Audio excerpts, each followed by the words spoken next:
ओम शांति। आज की तारीख है 30/4/2023। आज बाबा की अव्यक्त मुरली है जो कि 17/11/1994 में बाबा के द्वारा सुनाई गई थी। आज की मुरली का शीर्षक है हर गुण व शक्ति के अनुभवों में खो जाना अर्थात स्वयं को खुश नसीब बनाना। तो आज हम इस मुरली के कुछ मुख्य पॉइंट्स देखेंगे। आज प्यार के सागर बाबा अपने प्यार स्वरूप बच्चों से मिलन मना रहे हैं। शिव बाबा का भी प्यार बच्चों से बहुत है और बच्चों का प्यार भी बाबा से बहुत है। ये प्यार की डोर बच्चों को भी खींच कर लाती है और बाबा को भी परम धाम से बाबा हम सब बच्चों से मिलने आता है तो बाबा को भी खींच कर लाती है। बच्चे जानते हैं कि ये परमात्मा प्यार बड़ा सुखदाई है।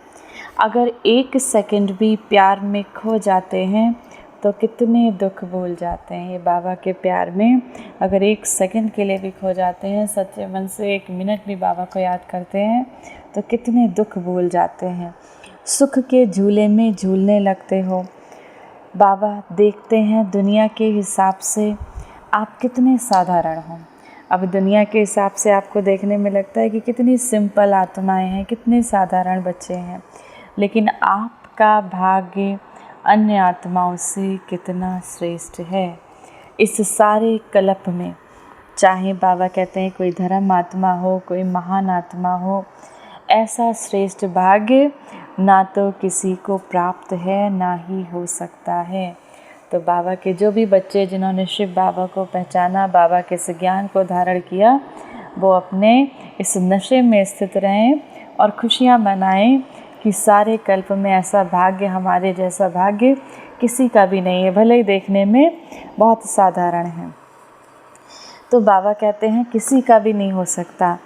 तो अति साधारण और अति श्रेष्ठ भाग्यवान। बाबा अपने साधारण बच्चों से बहुत प्यार करता है। बाबा को साधारण आत्माएं ही पसंद हैं। क्यों? क्योंकि शिव बाबा भी स्वयं साधारण तन में आते हैं। किसी राजा के तन में नहीं आते, किसी रानी के तन में नहीं आते, किसी धर्मात्मा के तन में नहीं आते, किसी महात्मा के तन में नहीं आते। शिव बाबा ने ब्रह्मा बाबा का बूढ़ा तन चुना, स्वयं को उनको ब्रह्मा बाबा को रथ बनाया और उनका बूढ़ा तन चुना और उनके जरिए बाबा उनके माध्यम से हमसे बात करते हैं। तो बाबा कहते हैं बाबा भी साधारण तन में आते हैं। संगम युग में साधारण बनना ये भी भाग्य की निशानी है, क्योंकि संगम पर अब इस कलयुग के अंत के समय और सतयुग के आदि सतयुग आने वाला है। तो बाबा कहते हैं इस जो बीच का समय है संगम पर, जब आत्मा और परमात्मा का संगम होता है, तो संगम में साधारण बनना ये भाग्य की निशानी है, क्योंकि संगम पर ही भाग्य विधाता भाग्य की श्रेष्ठ लकीर खींच रहे हैं। और साथ साथ भाग्य की लकीर खींचने की कलम भी बाबा ने बच्चों को दे दी है। आप बच्चों ने बाबा को पहचाना और बाबा ने भाग्य की कलम आपको दे दी। यही परमात्म प्यार की निशानी है। अगर किसी से प्यार की निशानी बाबा कहते हैं क्या होती है? जीवन में जो कुछ भी चाहिए वो आपको दे देता है। तो बाबा ने भी प्यार की निशानी दी। जो भी बच्चे चाहते हैं वो उनको दिया, चाहे वो सर्व कामनाएं पूर्ण कर देते हैं। सुख शांति चाहिए ना, और सुख भी बाबा देता है। अतीन्द्रिय सुख का अनुभव संगम पे कराते हैं। आराम से सहज श्रेष्ठ भाग्य भी बना रहे हो आप, तो ये नशा है। सभी नशे से कहेंगे कि भाग्य विधाता हमारा है। तो बाबा ने कहा भाग्य की निशानी है, संगम पर साधारण बनना भाग्य की निशानी है। और हम सब नशे से कहेंगे स्वयं भाग्य विधाता हमारा है।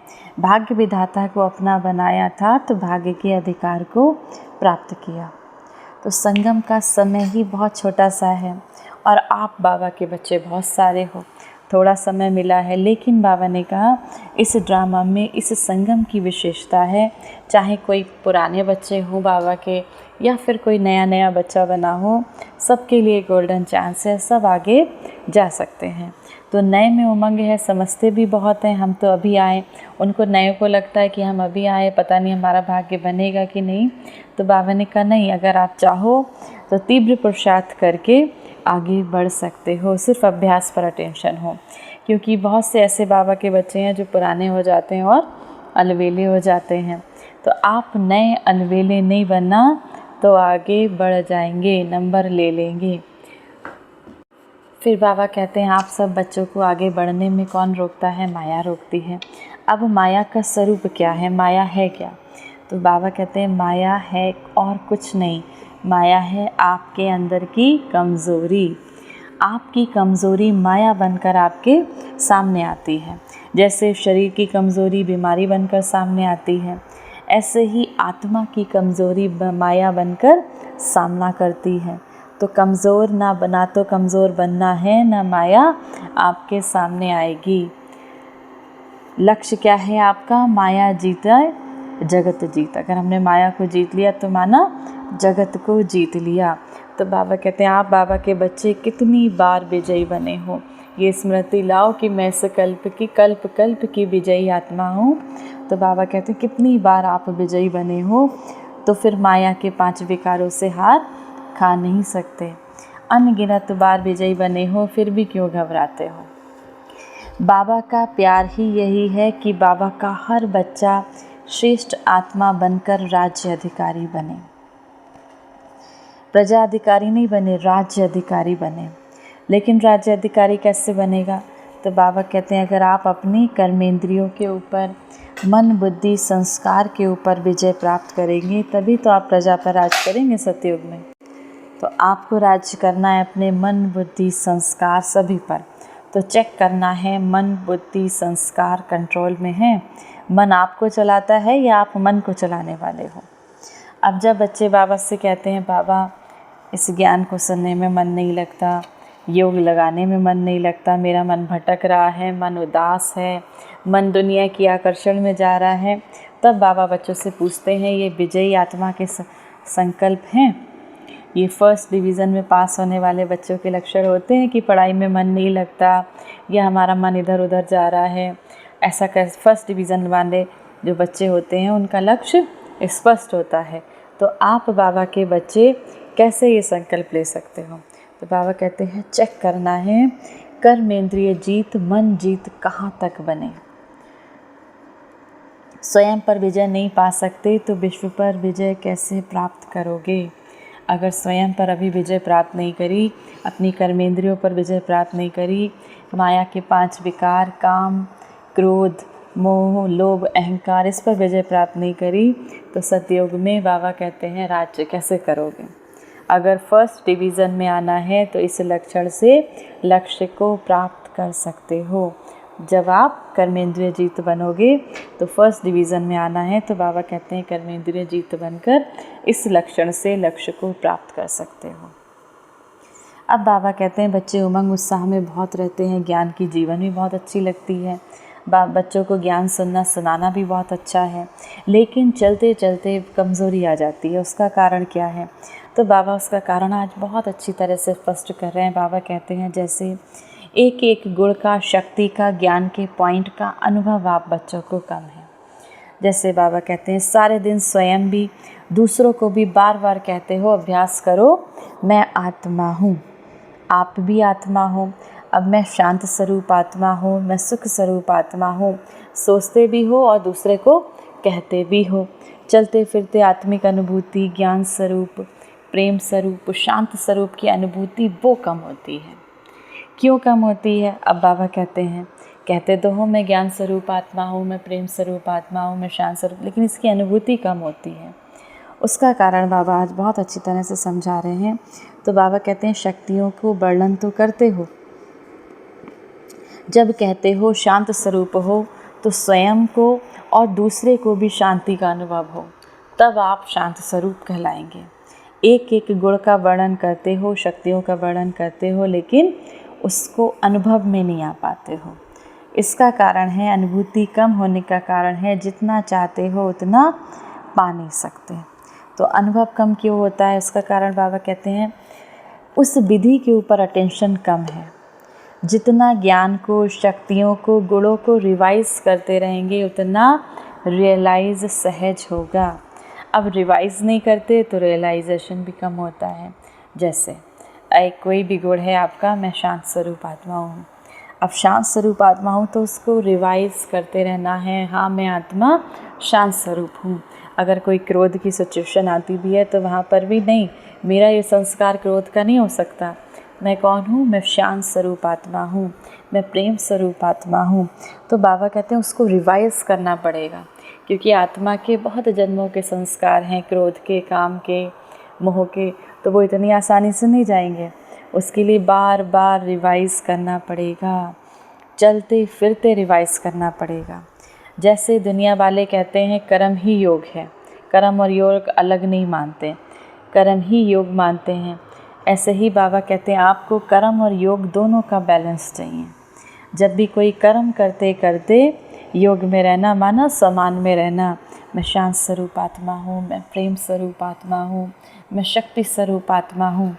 तो बाबा कहते हैं कर्म में बिजी हो जाते हो तो कर्म ही श्रेष्ठ हो जाता है और योग किनारे हो जाता है, क्योंकि अपने को भूल जाते हो कि हाँ, मैं शांत स्वरूप आत्मा हूँ, मैं प्रेम स्वरूप आत्मा हूँ। इसीलिए बाबा कहते हैं चलते फिरते उदासी आ जाती है, अलबेलापन आ जाता है, ज्ञान से मन हटने लगता है। तो कर्म में योग का अनुभव होना, इसको कहा जाता है कर्म योगी। तो मूल बात बाबा कहते हैं अब अनुभवी स्वरूप बनो, एक एक गुण के अनुभव में खो जाओ, शक्ति स्वरूप बन जाओ। आपके स्वरूप से दूसरों को भी शक्तियाँ दिखाई दें। तो हर गुण का, हर पॉइंट का स्वरूप अनुभव करें। तब कैसे होगा? पहले आप स्वयं अनुभव करेंगे, तभी दूसरे को अनुभव करा सकेंगे। फिर बाबा कहते हैं ये परमात्म मिलन कम भाग्य की बात नहीं है। लास्ट में बाबा परमात्म मिलन की बात करते हैं। बाबा कहते हैं परमात्म मिलन कम भाग्य नहीं है, परमात्म मिलन का श्रेष्ठ भाग्य कोटों में कोई आप आत्माओं को ही मिलता है। आप बहुत भाग्यशाली हो, क्योंकि टू लेट के टाइम पर नहीं आए हो, आपने बहुत देर नहीं की, अभी से ही बाबा से जुड़ गए, बाबा के इस ज्ञान से जुड़ गए। तो बाबा कहते हैं आप पद्मापदम भाग्यशाली आत्माएं हो। अच्छा, चारों ओर के सर्वश्रेष्ठ भाग्य विधाता के भाग्यवान आत्माओं को सदा मन जीत जगत जीत के निश्चय और नशे में रहने वाली सदा हर गुण शक्ति और ज्ञान के अनुभवी आत्माएं, सदा बाबा को साथ रखने वाले कंबाइंड स्वरूप आत्माएं, सदा श्रेष्ठ भाग्य की लकीर को सहज श्रेष्ठ बनाने वाले ऐसे अति समीप श्रेष्ठ आत्माओं को बाबा का याद प्यार और नमस्ते। वरदान है आज की मुरली से, बाणी और मनसा दोनों का एक से एक साथ सेवा करने वाले सहज सफलता मूर्त भव। बाचा के साथ साथ संकल्प शक्ति द्वारा सेवा करना, यही पावरफुल अंतिम सेवा है। जब मनसा सेवा और वाणी की सेवा दोनों का कंबाइंड रूप होगा, तब सहज सफलता होगी, इससे दुगनी रिजल्ट निकलेगी। वाणी की सेवा करने वाले तो थोड़े होते हैं, बाकी क्या होता है, कोई देख रेख करता है, कोई दूसरे कार्यों में बिजी रहता है। तो बाबा कहते हैं उसके मनसा सेवा बढ़ाइए, मनसा सेवा करनी है। इससे वायुमंडल योग युक्त बनता है। जब आप कहते हो मैं शांत स्वरूप आत्मा हूँ, मैं मास्टर सर्व शक्तिमान आत्मा हूँ, तो आपकी आत्मा से शक्तियों की जो किरणें चारों ओर फैलती हैं, उससे चारों ओर का वायुमंडल शक्तिशाली बनता है। तो आपके परिवार की आत्माएं भी शक्तियों का अनुभव करती हैं, आपके आसपास की आत्माएं भी शांति का अनुभव करती हैं। तो वो वाइब्रेशन से आप मन से सेवा कर रहे होते हो, मन से सेवा कर रहे होते हो। तो हर एक समझे कि मुझे सेवा करनी है। अब आने वाला समय जितना नज़दीक आता जा रहा है, सतयुग आने वाला है, सतयुग का समय जितना नज़दीक आता जाएगा, कलयुग की परिस्थिति उतनी ही खराब होती जाएंगी। इसीलिए बाबा अब सेवा पर बहुत अटेंशन खिंचा रहे हैं। तो बाबा ने कहा हर एक समझे कि मुझे सेवा करनी है, तो वातावरण भी पावरफुल होगा और सेवा भी डबल हो जाएगी। स्लोगन है आज की मुरली से, सदा एक रस स्थिति के आसन पर विराजमान रहो तो अचल अडोल रहेंगे। सदा एक रस स्थिति के आसन पर विराजमान रहो तो अचल अडोल हो जाएंगे, किसी भी परिस्थिति में घबराएंगे नहीं। आज की मुरली से सम्मान का अभ्यास करेंगे। मैं मास्टर सर्वशक्तिमान आत्मा हूँ। सर्वशक्तियों की किरणें मुझ आत्मा से निकलकर इस पूरे संसार में फैल रही हैं। इसका अभ्यास करेंगे। और बाबा ने कहा है हमें रिवाइज़ करते रहना है। क्यों रियलाइज़ नहीं होता? क्योंकि हम बीच बीच में अपने आप को भूल जाते हैं, देह के भान में आ जाते हैं। तो बार बार याद दिलाना है, मैं मास्टर सर्वशक्तिमान आत्मा हूँ, मैं प्रेम स्वरूप आत्मा हूँ, मैं शांत स्वरूप आत्मा हूँ। बार बार अपने आप को रिवाइज़ कराना है। तब आप स्वयं भी रियलाइज़ करेंगे, स्वयं भी अनुभव करेंगे और आपसे दूसरे भी अनुभव करेंगे। अच्छा, ओम शांति। परमात्म लगन में स्थित मैं परमात्मा की संतान, परमात्म स्नेही आत्मा हूँ। उस स्नेह के धागे से बंधी हुई, प्रेम की डोर से बंधी हुई मैं आत्मा परमात्म स्नेह में समा